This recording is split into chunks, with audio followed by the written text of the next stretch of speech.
The Church Fathers, early Church Fathers, Christian Fathers, or Fathers of the Church are ancient and generally influential Christian theologians, some of whom were eminent teachers and great bishops. The term is used of writers or teachers of the Church, not necessarily ordained and not necessarily saints. Origen Adamantius and Tertullian are often considered Church Fathers but are not saints owing to the views later deemed heretical, although most are honored as saints in the Roman Catholic, Orthodox, Oriental Orthodox, Anglican, Lutheran churches, and other churches and groups. By 700 AD, the era of these, the scholars who set the theological and scholarly foundations of Western Christianity, had ended. While Western churches regard only early teachers of Christianity as fathers, the Orthodox Church honors as fathers many saints far beyond the early centuries of church history, even to the present day. Great Fathers. In each of Western and Eastern Christianity, four fathers are called the Great Church Fathers, as follows: Western Church, Ambrose, Jerome, Augustine and St. Gregory the Great. Eastern Church, Basil the Great, Athanasius, Gregory of Nazianzus and John Chrysostom. In the Roman Catholic Church, they are also collectively called the 8 Doctors of the Church, and in the Eastern Church the 3 of them are honored as the 3 Holy Hierarchs. Apostolic Fathers. The earliest Church Fathers are usually called the Apostolic Fathers since tradition describes them as having been taught by the 12. Important Apostolic Fathers include Clement of Rome, Ignatius of Antioch and Polycarp of Smyrna. In addition, the Didacian Shepherd of Hermas are usually placed among the writings of the Apostolic Fathers, although their authors are unknown. Like the works of Clement, Ignatius and Polycarp, they were first written in Greek. Clement of Rome, his epistle, 1 Clement, was copied and widely read in the early Church. Clement calls on the Christians of Corinth to maintain harmony and order. It is the earliest Christian epistle aside from the New Testament. Ignatius of Antioch. Ignatius of Antioch was the third bishop or patriarch of Antioch and a student of the Apostle John. En route to his martyrdom in Rome, Ignatius wrote a series of letters which have been preserved. Important topics addressed in these letters include ecclesiology, the sacraments, the role of bishops, and the incarnation of Christ. He is the second after Clement to mention Paul's epistles. Polycarp of Smyrna. Polycarp of Smyrna was a Christian bishop of Smyrna. It is recorded that he had been a disciple of John. The options for this John are John, the son of Zebedee, traditionally viewed as the author of the Gospel of John, or John the Presbyter. Traditional advocates follow Eusebius in insisting that the apostolic connection of Polycarp was with John the Evangelist, and that he was the author of the Gospel of John, and thus the Apostle John. Polycarp tried and failed to persuade Pope Anicetus to have the West celebrate Passover on 14 Nisan, as in the East. Around 155, the Smyrnines demanded Polycarp's execution as a Christian, and he died a martyr. The story of his martyrdom describes how the fire built around him would not burn him, and that when he was stabbed to death, so much blood issued from his body that it quenched the flames around him. Polycarp is recognized as a saint in both the Roman Catholic and Eastern Orthodox churches. Greek Fathers. Those who wrote in Greek are called the Greek Fathers.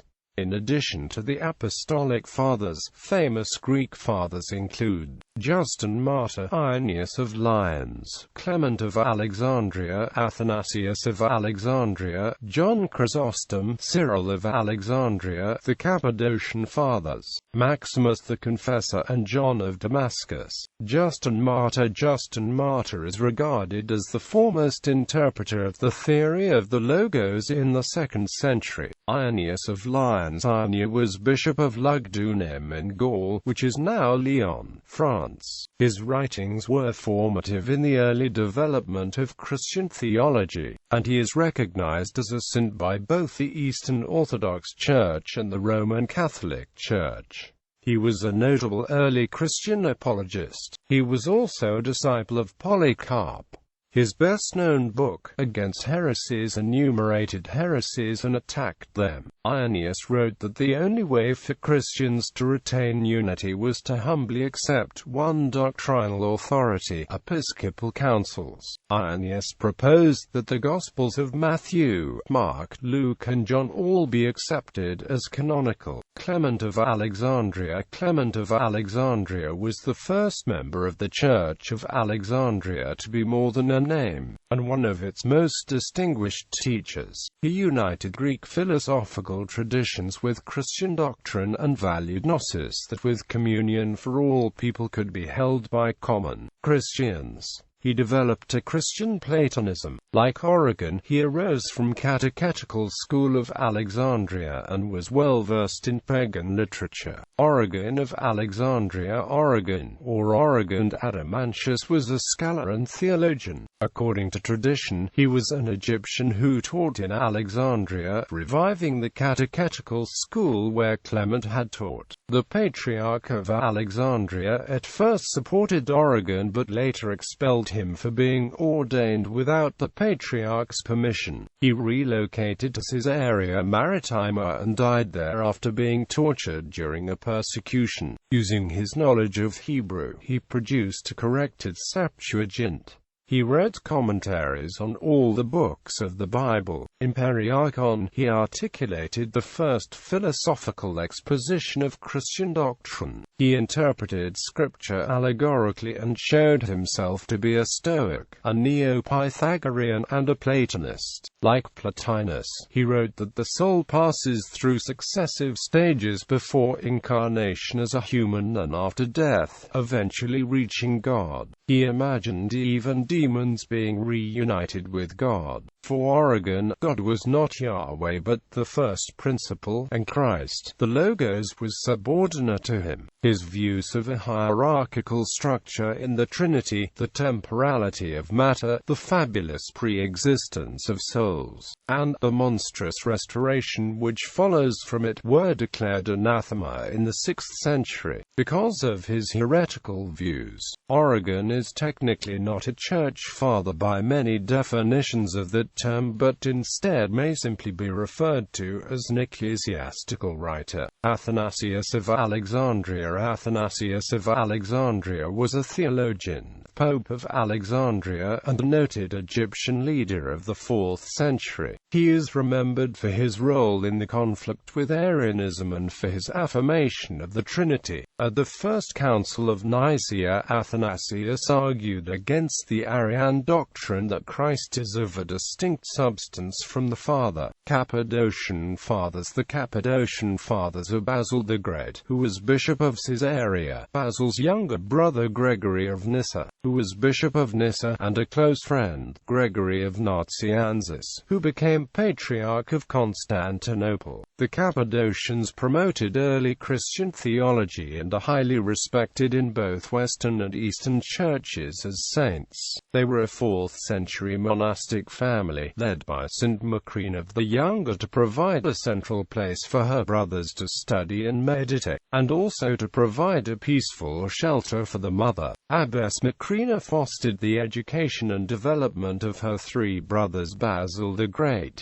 Gregory of Nyssa, and Peter of Sebaste, who became Bishop of Sebaste. These scholars set out to demonstrate that Christians could hold their own in conversations with learned Greek-speaking intellectuals. They argued that Christian faith, while it was against many of the ideas of Plato and Aristotle, it was an almost scientific and distinctive movement with the healing of the soul of man and his union with God at its center. They made major contributions to the definition of the Trinity finalized at the First Council of Constantinople in 381 and the final version of the Nicene Creed. Subsequent to the First Council of Nicaea, Arianism did not simply disappear. The semi-Arians taught that the Son is of like substance with the Father, as against the outright Arians who taught that the Son was unlike the Father. So the Son was held to be like the Father but not of the same essence as the Father. The Cappadocians worked to bring these semi-Arians back to the Orthodox cause. In the writings they made extensive use of the formula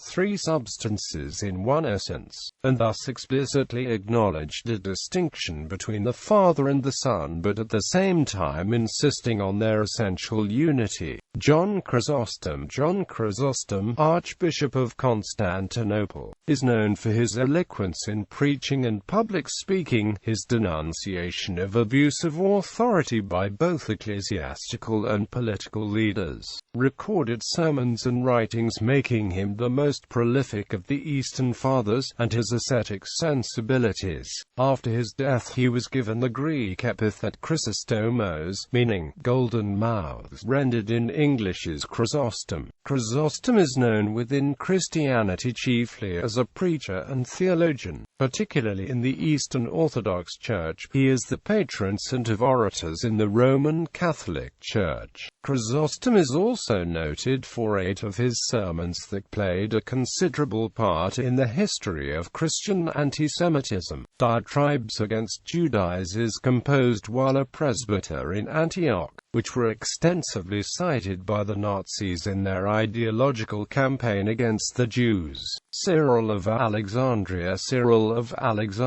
was the Bishop of Alexandria when the city was at its height of influence and power within the Roman Empire. Cyril wrote extensively and was a leading protagonist in the Christological controversies of the late 4th and early 5th centuries. He was a central figure in the First Council of Ephesus in 431, which led to the deposition of Nestorius as Archbishop of Constantinople. Cyril's reputation within the Christian world has resulted in his titles Pillar of Faith and Seal of all the Fathers. Maximus the Confessor was a Christian monk, theologian, and scholar. In his early life, he was a civil servant and an aide to the Byzantine Emperor Heraclius. However, he gave up this life in the political sphere to enter into the monastic life. After moving to Carthage, Maximus studied several Neoplatonist writers and became a prominent author. When one of his friends began espousing the Christological position known as monothelitism, Maximus was drawn into the controversy, in which he supported the Chalcedonian position that Jesus had both a human and a divine will. Maximus is venerated in both Eastern Christianity and Western Christianity. His Christological positions eventually resulted in his torture and exile, soon after which he died. However, his theology was vindicated by the Third Council of Constantinople, and he was venerated as a saint soon after his death. His feast day is celebrated twice during the year, on the 21st of January and on the 13th of August. His title of confessor means that he suffered for the faith, but not to the point of death, and thus is distinguished from a martyr. His Life of the Virgin is thought to be the earliest complete biography of Mary, the mother of Jesus.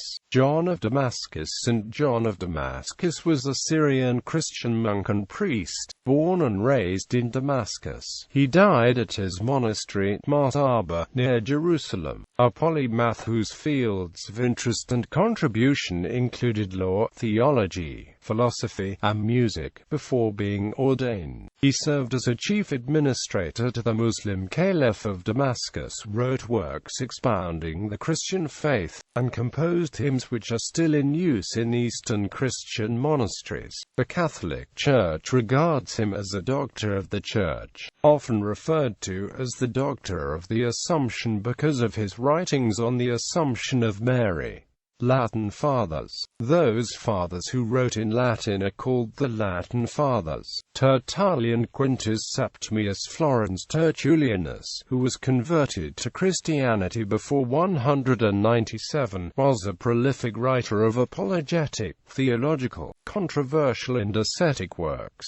He was born in Carthage, the son of a Roman centurion. Tertullian denounced Christian doctrines he considered heretical, but later in life adopted Montanism, regarded as heretical by the mainstream church, which prevented his canonization. He wrote 3 books in Greek and was the first great writer of Latin Christianity, thus sometimes known as the "Father of the Latin Church." He was evidently a lawyer in Rome. He is said to have introduced the Latin term Trinitas with regard to the divine to the Christian vocabulary, and also probably the formula 3 persons, 1 substance, as the Latin tres personae, una substantia, and also the terms Vetus Testamentum and Novum Testamentum. In his Apologeticus, he was the first Latin author who qualified Christianity as the vera religio, and systematically relegated the classical Roman Empire religion and other accepted cults to the position of mere superstitions. Later in life, Tertullian joined the Montanists, a heretical sect that appealed to his rigorism. He used the early church's symbol for fish, the Greek word for fish being iota chi theta upsilon sigma, which is an acronym for iota eta sigma omicron sigma chi rho iota sigma tau omicron sigma theta epsilon omicron upsilon omicron sigma omega tau eta rho, to explain the meaning of baptism, since fish are born in water.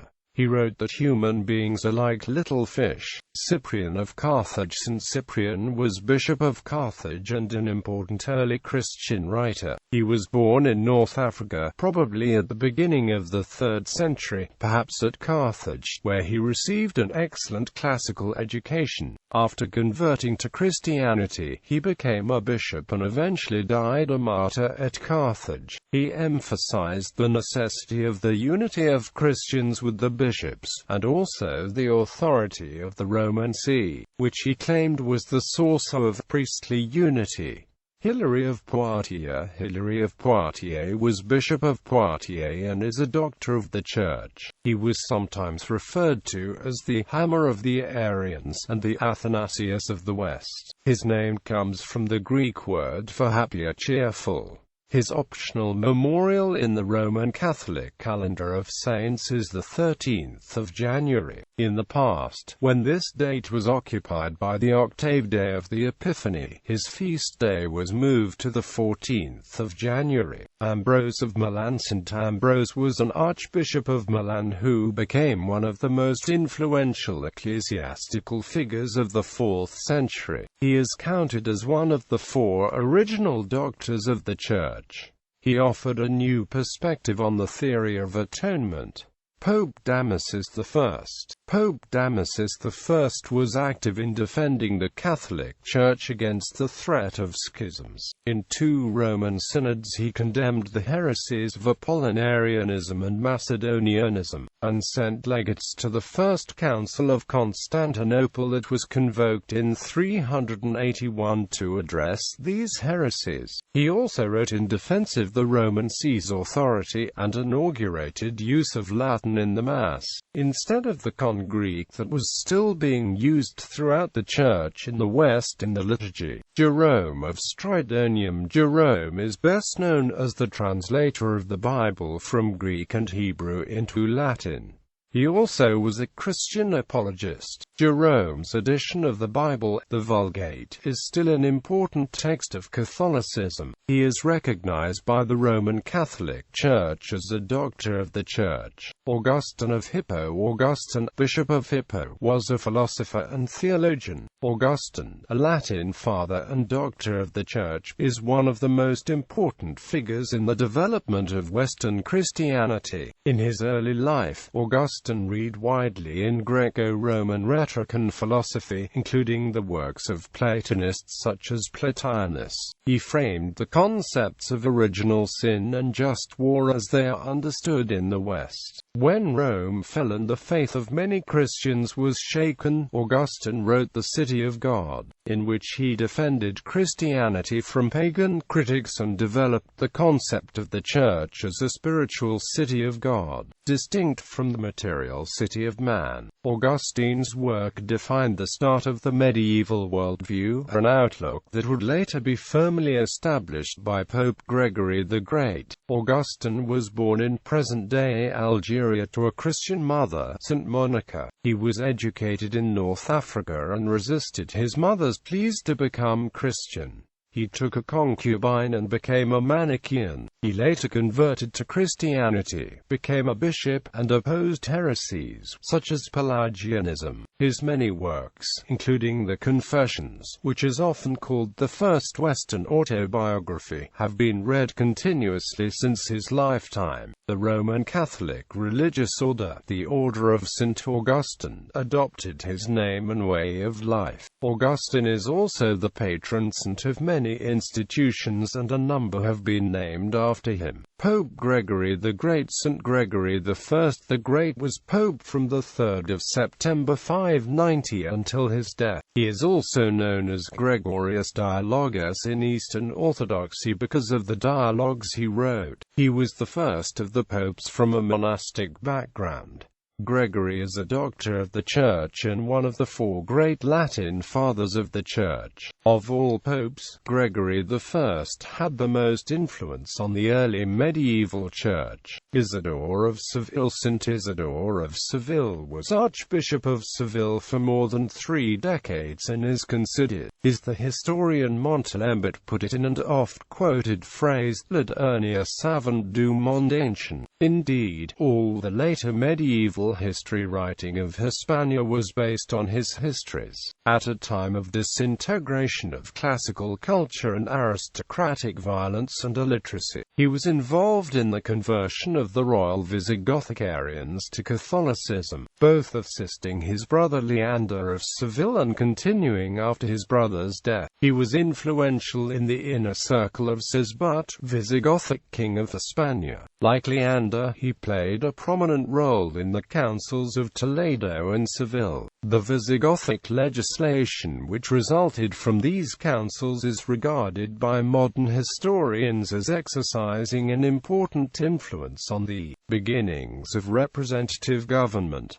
Syriac Fathers. A few Church Fathers wrote in Syriac. Many of the works were also widely translated into Latin and Greek. Aphrahat was a Syriac Christian author of the 3rd century from the Adiabene region of northern Mesopotamia, which was within the Persian Empire, who composed a series of 23 expositions or homilies on points of Christian doctrine and practice. He was born in Persia around 270, but all his known works, the demonstrations, come from a later on in his life. He was an ascetic and celibate, and was almost definitely a son of the covenant. He may have been a bishop, and later Syriac tradition places him at the head of Marmati Monastery near Mosul, in what is now northern Iraq. He was a near contemporary to the slightly younger Ephraim the Syrian, but the latter lived within the sphere of the Roman Empire. Called the Persian sage, Aphrahat witnesses to the concerns of the early Church beyond the eastern boundaries of the Roman Empire. Ephraim the Syrian was a Syriac deacon and a prolific Syriac language hymnographer and theologian of the 4th century from the region of Syria. His works are hailed by Christians throughout the world, and many denominations venerate him as a saint. He has been declared a doctor of the Church in Roman Catholicism.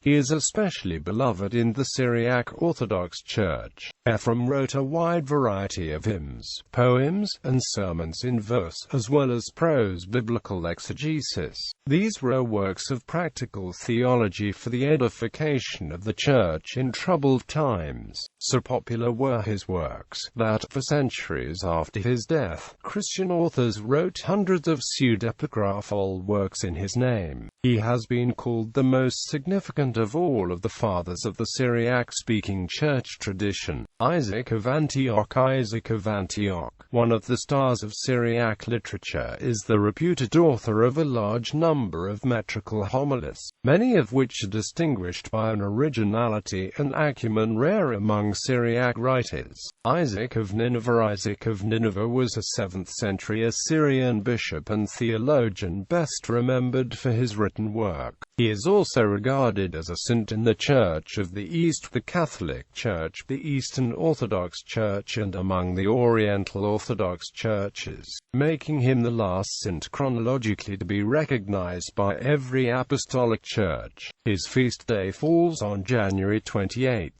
Isaac is remembered for his spiritual homilies on the inner life, which have a human breadth and theological depth that transcends the Nestorian Christianity of the church to which he belonged. They survive in Syriac manuscripts and in Greek and Arabic translations. Desert Fathers. The Desert Fathers were early monastics living in the Egyptian desert. Although they did not write as much, their influence was also great. Among them are Antony the Great and Pachomius. Many of their, usually short, sayings are collected in the Apothemata Patrum. Modern positions. In the Roman Catholic Church, John of Damascus, who lived in the 8th century, is generally considered to be a doctor of the Church but not a father of the Church, and at the same time the first seed of the next period of Church writers. Scholasticism. Bernard of Clairvaux is also at times called the last of the Church Fathers. The Eastern Orthodox Church does not consider the age of Church Fathers to be over and includes later influential writers up to the present day. The Orthodox view is that men do not have to agree on every detail, much less be infallible, to be considered Church Fathers. Rather, Orthodox doctrine is determined by the consensus of the Holy Fathers, those points on which they do agree. This consensus guides the Church in questions of dogma, the correct interpretation of Scripture, and to distinguish the authentic sacred tradition of the Church from false teachings. The original Lutheran Augsburg Confession of 1530, for example, and the later Formula of Concord of 1576 to 1584, each begin with the mention of the doctrine professed by the Fathers of the First Council of Nicaea. Though much Protestant religious thought is based on sola scriptura, the first Protestant reformers, like the Catholic and Orthodox churches, used the theological interpretations of Scripture set forth by the early Church Fathers. John Calvin's French Confession of Faith of 1559 states, "And we confess that which has been established by the ancient councils, and we detest all sects and heresies which were rejected by the holy doctors, such as St. Hilary, St. Athanasius, St. Ambrose and St. Cyril." The Scots Confession of 1560 deals with general councils in its 20th chapter. The 39 Articles of the Church of England, both the original of 1562 to 1571 and the American version of 1801, explicitly accept the Nicene Creed in Article 7. Even when a particular Protestant confessional formula does not mention the Nicene Council or its creed, its doctrine is nonetheless always asserted, as, for example, in the Presbyterian Westminster Confession of 1647. Many Protestant seminaries provide courses on patristics as part of the curriculum, and many historic Protestant churches emphasize the importance of tradition and of the Fathers in scriptural interpretation. Such an emphasis is even more pronounced in certain streams of Protestant thought, such as Paleo-Orthodoxy, patristics. The study of the Church Fathers is known as patristics. Works of Fathers in early Christianity, prior to Nicene Christianity, were translated into English in a 19th-century collection, Ante-Nicene Fathers. Those of the First Council of Nicaea and continuing through the Second Council of Nicaea are collected in Nicene and Post-Nicene Fathers.